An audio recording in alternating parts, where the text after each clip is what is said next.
Hi friends, இப்போ உங்களுக்கான ஒரு சூப்பரான வீடியோ தந்திருக்கேன். என்ன வீடியோன்னு பார்த்தீங்கன்னா, மிக்சியில் பார்த்தீங்கன்னா கார்பன் பேஸ் தேஞ்சு போனதுனால உள்ளே பார்த்தா நெருப்பாக கக்குது.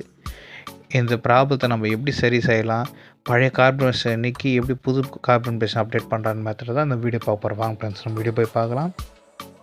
இப்போ ஃபஸ்ட்டு என்ன பண்ணுறோம், மிக்சி பாட்டம் சைடு இருக்கிற சீட் கவரை தனியாக நம்ம கழட்டி எடுத்துடுறோம். இது கழட்டி எடுத்த பின்பு என்ன பண்ணுறோம்னா, ரெகுலேட்டர் சுவிட்சை நம்ம ஆன் பண்ணுறோம். இதை ஆன் பண்ண பிறகு பார்க்குறோம், உள்ளே பாருங்கள் நெருப்பாக கக்குது. இது ஏன்டா கக்குதுன்னா கார்பன் பேஸ் தேஞ்சு போகிறதுனால. இதை அப்படியே விட்டால் அப்படின்னா ஆர்மிச்சர் தேஞ்சு போகிறதுக்கான அதிகமான வாய்ப்புகளும் இருக்குது. இப்போ என்ன பண்ணுறோம், இந்த ப்ராப்ளத்தை இப்போ கிளியர் பண்ண போகிறோம். எப்படி சரி செய்யணும்னு பார்த்தா விஷயமே, இப்போ மோட்ரு ஃபிக்ஸ் ஆகிருக்கிற அந்த பாடி நம்ம தனியாக கழட்டி எடுத்துகிறோம். அதன் பின்பு என்ன பண்ணுறோம், ரெகுலேட்டர் சுவிட்சும் கழட்டி ரிலே சுவிட்சும் கழட்டி எடுத்துகிறோம். இப்போ என்ன பண்ணுறோம், அந்த மோட்டரோட பாடி தனியாக தைச்சிட்றோம். நெக்ஸ்ட்டு பார்த்தீங்கன்னா, அதில் இருக்கிற கார்பன் பேஸை இப்போ எப்படி கழட்ட போகிறது தான் மேட்ரு.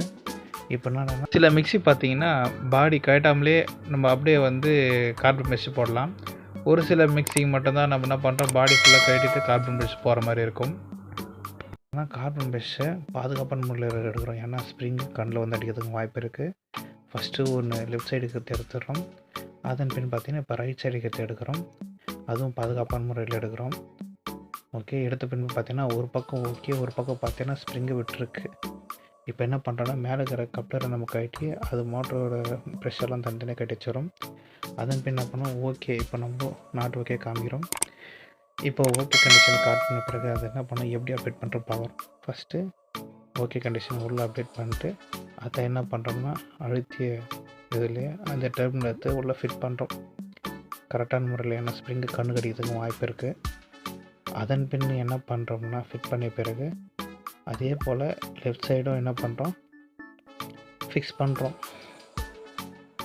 இதையும் பாதுகாப்பான முறையில் ஃபிக்ஸ் செய்கிறோம். இதையும் அதே போல் ஃபிக்ஸ் செஞ்ச பிறகு என்ன பண்ணுறோம்னா, நம்ம ஒரு தடவை வந்து ட்ரையல் பேக் பார்க்குறோம். எப்படின்னா நம்ம பாடியில் ஃபிக்ஸ் பண்ணி தான். இப்போ என்ன பண்ணுறோம், மிக்சியில் ஃபிக்ஸ் பண்ணிடுறோம். எப்படி எடுத்தோம் அதே முறையில் ஃபிக்ஸ் பண்ணி ரெடி பண்ணிட்டு இப்போ என்ன பண்ணுறோம், சுவிட்ச் ஆன் பண்ணுறோம். பாருங்கள் ஃப்ரெண்ட்ஸ், உள்ளே அந்த ஃபயர் வரத்துக்கு வாய்ப்பு இல்லை. ஓகே ஃப்ரெண்ட்ஸ், ரெடி ஆகிடுச்சு இப்போ மிக்சி. ஆல் தான் ஃப்ரெண்ட்ஸ், இப்போ என்ன பண்ணுறோம், கவரெல்லாம் ஃபிக்ஸ் பண்ணி எல்லாம் ரெடி பண்ணி என்ன பண்ணுறோம், ஓகே பண்ணுறோம். ஆல் தான் ஃப்ரெண்ட்ஸ், இப்போ மிக்சி ரெடி ஆகிடுச்சு. இப்போ வந்து மிக்சி செயல்பாட்டுக்கு எடுத்துன்னு போகலாம். அது மட்டும் இல்லாமல் இது ரெடி பண்ணும்போது பாதுகாப்பு நம்மளுக்கு தேவை. அதனால் பாதுகாப்பான முறையில் ரெடி பண்ணோம். ரொம்ப கவனம் தேவை. ஏன்னா கரண்ட் விஷயத்தில் கண்டிப்பாக பார்த்து கையாளணும் ஃப்ரெண்ட்ஸ். ஓகே, மேற்கொண்ட இன்னும் இதுபோல் இன்னும் சுவாரஸ்யமான வீடியோகளை அப்டேட் செய்ய என்னோடய சேனலுக்கு ஆதரவு கொடுங்க ஃப்ரெண்ட்ஸ். தேங்க்யூ, பாய்.